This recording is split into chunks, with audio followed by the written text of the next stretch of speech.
FM News. Lokal. Idol Dennis, come in. Lagi tayo mayat na at iti Bintar, Ilocos Norte no pa'y madaman iti rainy season.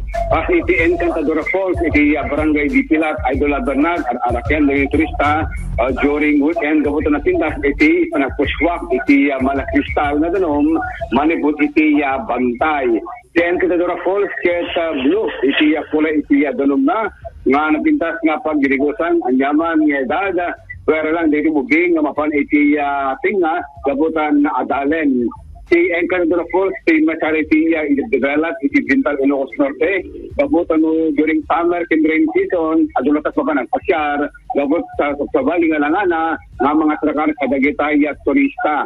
Manipot iti Sandros Bintar, na surok 30 minutos iti travel time, na agturong iti lugar, ket daw-dawat iti LGU, mamasabol iti panayawit, dagitay basura, sagugat-sagat agtilingad, sige na dalos iti Lawlaw, iti nakamas ng falls. Ano nga barangay, Idol Dens? Ano nga barangay? Barangay Dipilat. Dipilat?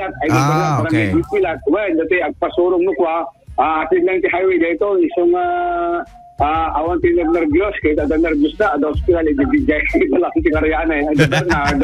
Kaya tika mo lang, ada nervyos na, Ket. Kini driver mo.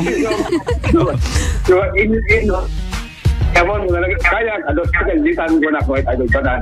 Ito nga, kadagitay, adat balasi ti karayan, medyo, ada kumpusyo ti magbagidan, nagturong iti adayo, kamot adan iti pagkamangan, dang district hospital, iti Sorong, iti Bintar, Ilocos Norte.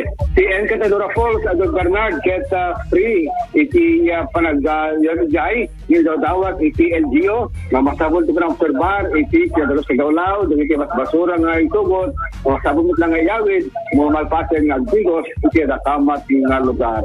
Ito yung agpasyar, igay, barangay Datilat, si Encantadora Falls. Idol Dennis Galicio, Tata Aramen.